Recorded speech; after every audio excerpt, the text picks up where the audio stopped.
there are thousands of unexplained deaths that are linked to this building of the World Cup infrastructure that were absolutely preventable. Welcome to Global Dispatches, a podcast for the foreign policy and global development communities and anyone who wants a deeper understanding of what is driving events in the world today. I'm your host, Mark Leon Goldberg. I am a veteran international affairs journalist and the editor of UN Dispatch. Enjoy the show.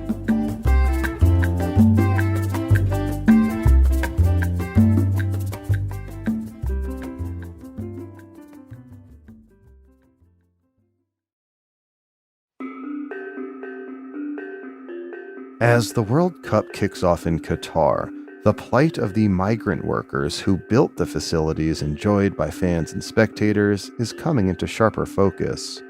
Qatar required massive amounts of labor, and those workers often toiled in highly exploitative conditions. My guest today, Michael Page, is Deputy Director for the Middle East Division at Human Rights Watch. We kick off discussing how and why migrant workers were exploited in Qatar, and then have a conversation about how the human rights community may better leverage massive sporting events to advance human rights, including labor protections, the freedom of expression, LGBT rights, and women's rights. Between the Olympics in Sochi, Russia, the Olympics in Beijing, China, and now the World Cup in Qatar, it is clear that human rights are not a top concern by major organizing committees of international sports, and Michael Page offers some suggestions on what can be done to remedy that. And just one quick note before we start, I want to recommend a podcast to listeners of Global Dispatches. It is called Hold Your Fire from the International Crisis Group. In Hold Your Fire, Crisis Group's Executive Vice President Richard Atwood talks to Crisis Group experts about their latest research and reports. The conversations offer insights in what is driving today's conflicts. As regular listeners of Global Dispatches certainly know, I always appreciate Crisis Group's expertise, and Hold Your Fire is a great listen. You can listen to Hold Your Fire wherever you find podcasts. Now here is my conversation with Michael Page of Human Rights Watch.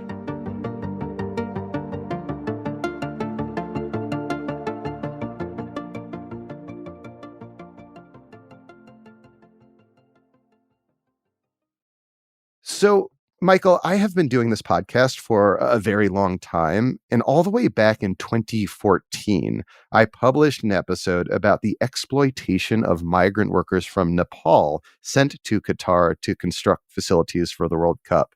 I think the episode at the time focused on the nefarious practices of the recruitment networks in Nepal and the harsh labor conditions in Qatar. So this has been like a known issue for a long time. I'm interested in having you explain the construction that was required for Qatar to prepare for the World Cup and the labor needs that these projects demanded. So when FIFA awarded the World Cup to Qatar in 2010, two things were very well known. Number one, there were serious labor challenges and there were not good human rights protections in place for the migrant workforce. And number two is that Qatar had a huge infrastructure deficit that really needed to be built as part of the kind of World Cup guidelines, right? Because FIFA requires that, we are expecting 1.2 million visitors for this World Cup. You need to have capacity for hotels, for moving internally in the country, an expanded airport, the major stadiums to host the different teams, right? I mean, if we compare this to past World Cups or even the next World Cup in 2026, usually they're spaced out across multiple cities, multiple countries even, right? Canada, the US, and Mexico are hosting 2026. So it was very well known just how big of a infrastructure deficit existed in Qatar, which is a pretty small country, right? Had not hosted anywhere near a mega sporting event at this time. And people were genuinely surprised when they were awarded the cup. And so that kind of brought us to this major set of problems of what we're facing now, which is there were a whole series of abuses that migrant workers experienced because there were no conditions in place, right, to build all of this infrastructure. Before we get into the kind of abuses that you have reported on and discuss in Human Rights Watch, could you just let listeners know how was this labor found? If their demands for construction was so great, available labor in Qatar so limited, where was this labor found? How was this labor found? Essentially, this World Cup was built by this workforce of over 2 million migrant workers. And they come from a number of origin countries, that include Nepal, Bangladesh, Sri Lanka, Philippines, as well as African countries like Uganda, Kenya. And so they come from many countries, and then they're essentially recruited to come to work for different employers in Qatar. They are recruited by essentially recruitment agencies. These recruitment agencies work on behalf of employers to bring them over to Qatar. And it actually is a good example of one of the many problems that migrant workers face, even at the kind of point of recruitment, which is many migrant workers pay to essentially get the job that they work in Qatar. And they often pay fees that are incredibly high compared to what they make in a monthly salary, and they go into debt for it. So you often have migrant workers who are paying back, often with high interest rates, essentially the initial debt that they now owe for getting their job. And that is illegal in Qatar. Migrant workers shouldn't be paying for their jobs, but in practice, and like many other issues, the kind of source of abuses is that there are unscrupulous employers that pass off those costs to migrant workers. And both Qatari authorities as well as FIFA has really failed in many instances to oversee and supervise and protect migrant workers from these abuses. And most of these workers are from Nepal and Bangladesh, is that right? Yeah, there has been an expanding of the pool of where migrant workers are from, but certainly in terms of, for instance, construction of stadiums, there has been heavy recruitment in places like Bangladesh and Nepal for migrant workers.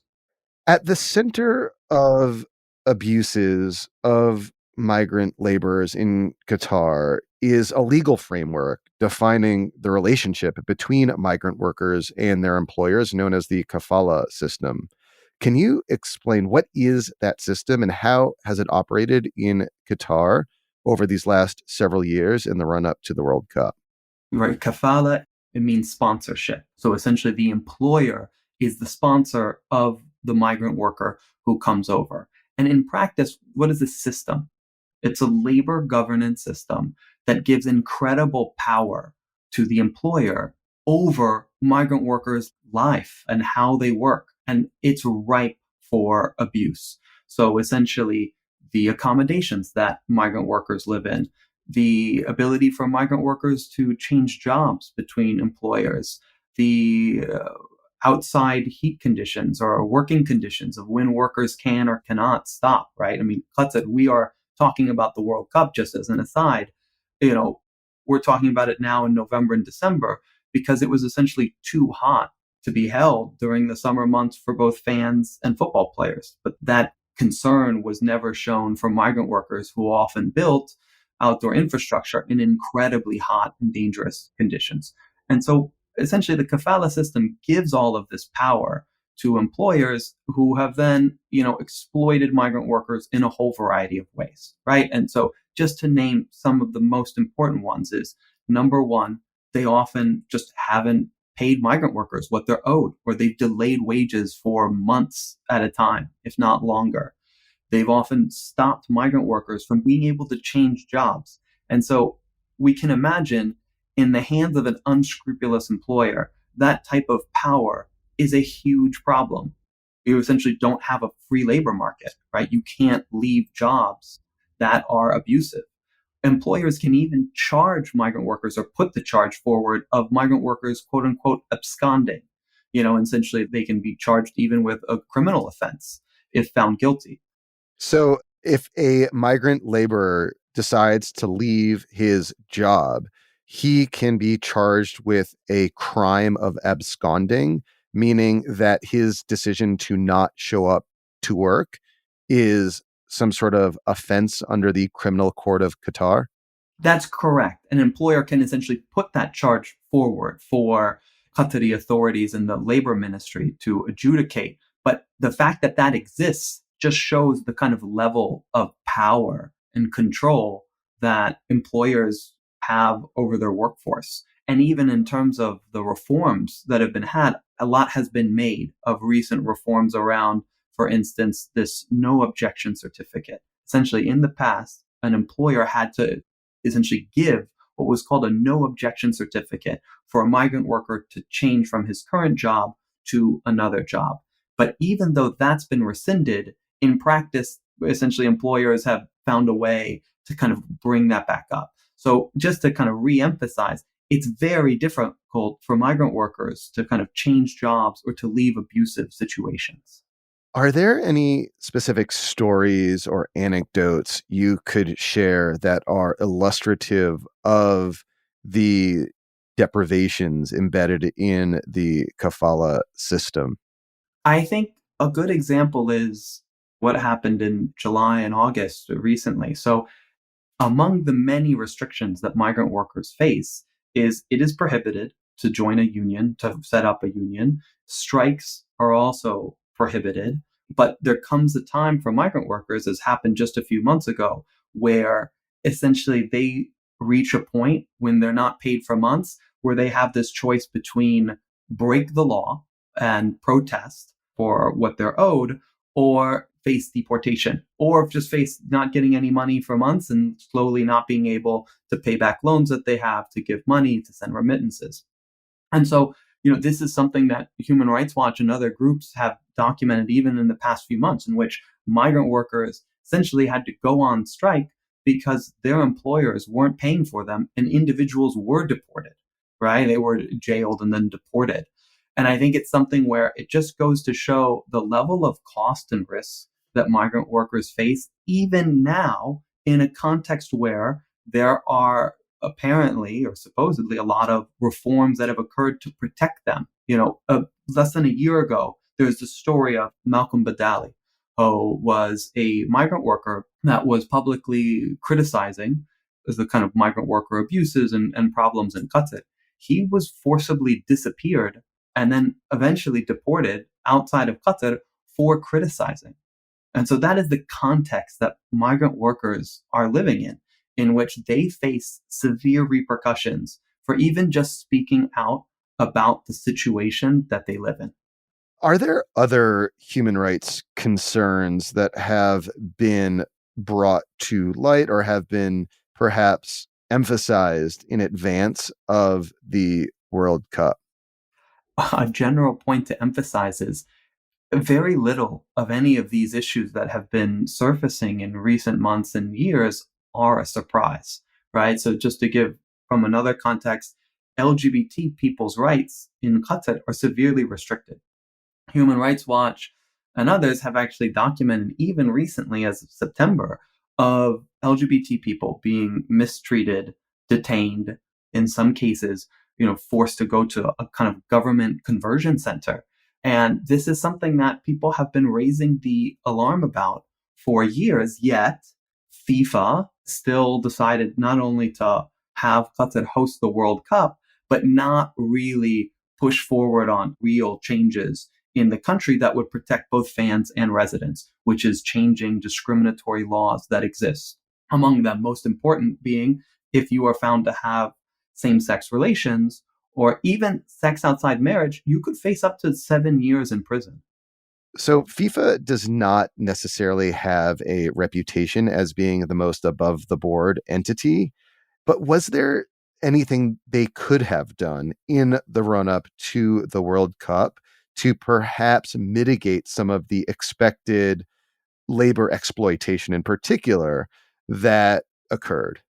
Absolutely. I think the most important thing that FIFA could have done is simply impose conditions or require basic human rights protections to be in place before the kind of construction began or before a host was selected for the World Cup. I mean, I think it's a broader theme for mega sporting events that are held in places with very serious kind of human rights concerns, which is there need to be very clear set of conditions that incorporate human rights standards before a host is awarded a tournament, right? I mean, it's such a clear example in this case of when you don't have those conditions, just how bad the reality can be, right? In Qatar's case, there are thousands of unexplained deaths that are linked to this building of the World Cup infrastructure that were absolutely preventable.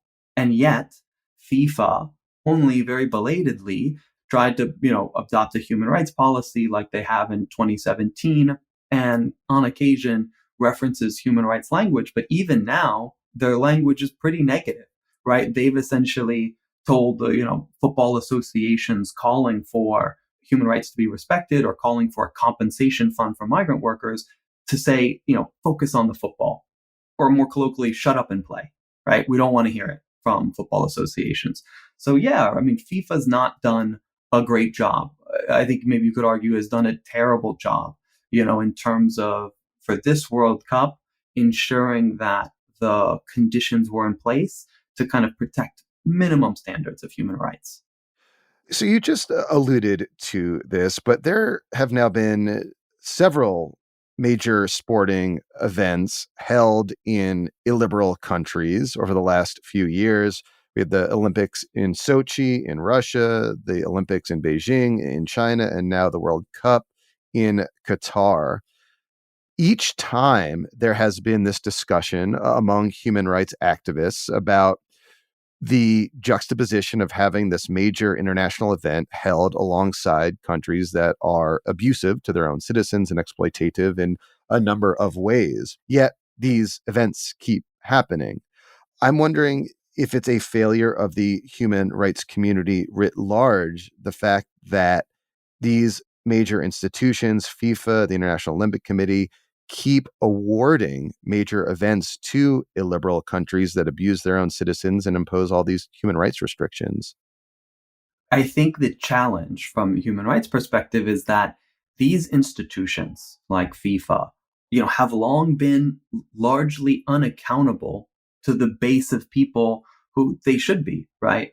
Fans, footballers, football associations, and other entities, this kind of global community that loves sports, that loves football, right, is so distant in the minds of FIFA's senior leaders, when they are making these decisions that have billions of dollars on the line, right? I mean, Qatar has said that they spent something like $220 billion in infrastructure costs associated with the kind of, broader preparations for this World Cup.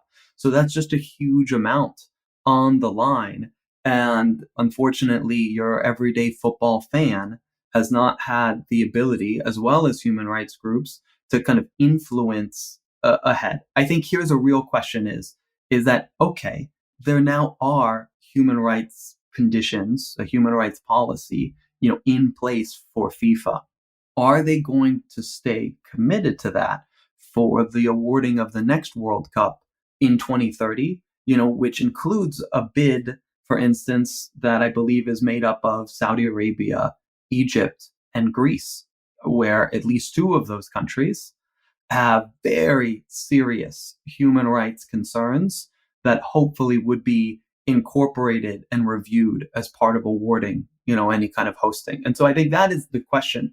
There might have been delays in terms of human rights groups really kind of focusing on just how valuable these major sporting events are for autocratic governments trying to kind of reputation launder their terrible image. But now there are some protections in place among some organizations. But will they respect that?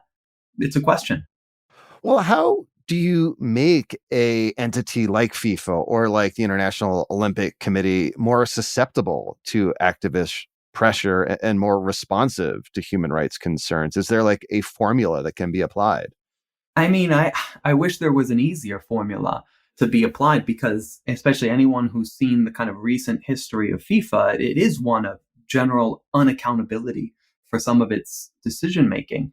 I think there's a few ways forward. Is that, look, at the end of the day, these are businesses in the sense that have human rights responsibilities according to the UN guideline on business and human rights that they should follow, right? And they should follow that not only in their kind of organization itself, but throughout the kind of like supply chain that they are associated with, right? And that obviously didn't happen for the Qatar World Cup, which is precisely why groups like Human Rights Watch have called for a compensation fund to remedy the very serious abuses that were preventable by FIFA when they did not do their human rights responsibilities to make up for the past abuses that continue on, particularly regarding migrant workers. But ways to push them, I mean, I think the organization and coordination among rights organizations, among migrant labor activists, among fan groups, among football associations that might have a better sense of accountability to their fan base. I think that's really essential to try to bring more positive change, because nothing is going to happen quickly when you have organizations that were designed to be unaccountable. As the games unfold over the next couple of weeks, is there anything you'll be looking out for from a human rights perspective that will suggest to you how responsive or not Qatari authorities are to human rights concerns, at least during the games? I think there's several. On the question of migrant rights, I mean, I think the fundamental issue is, will FIFA establish some kind of remedy fund, legacy fund? Will Qatari authorities support that in some form or fashion? Either, commit to establishing it either during or after, immediately after this World Cup. I mean, I think that's a real open question. Qatari authorities have been very defensive on this point. They've rejected a compensation fund and say, no, our mechanisms to provide compensation are sufficient. They are not. But I think at this point in time, they've just been incredibly defensive by the highly critical coverage based on these human rights concerns. I think number two is, how are LGBT people going to be treated in Qatar as part of the games? What type of symbols are people able to raise or promote? What type of safety precautions are going to be in place, I think is something that people are going to be watching very closely. Like if a fan waved a rainbow flag or something in one of the games, that could be cause for concern. The messaging has just been very inconsistent, right? There's been this message from Qatari authorities mirrored by FIFA that goes along the lines of, we welcome everyone, ... but respect our culture, right? And the fundamental challenge with that is that what people should respect are fundamental, universal human rights rather than any type of particular culture. So of course people should respect culture, but people should also respect the fundamental human rights of people, and that's the challenge and the tension point when you award the hosting of mega sporting events that have, 1.2 million expected visitors from all around the globe. And there are very serious restrictions on not just LGBT people, but also women's rights concerns, freedom of expression, restrictions on journalists. And we don't know how that's going to go. I mean, just one other note is, I think there's also women's rights concerns that we hope are being protected, right?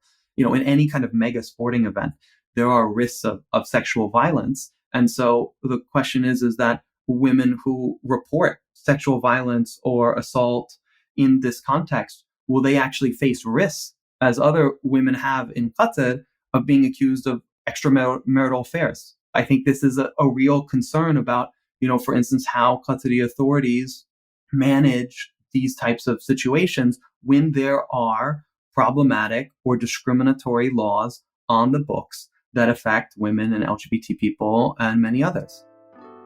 Well, Michael, thank you so much for your time. This was very helpful. Absolutely. Thank you.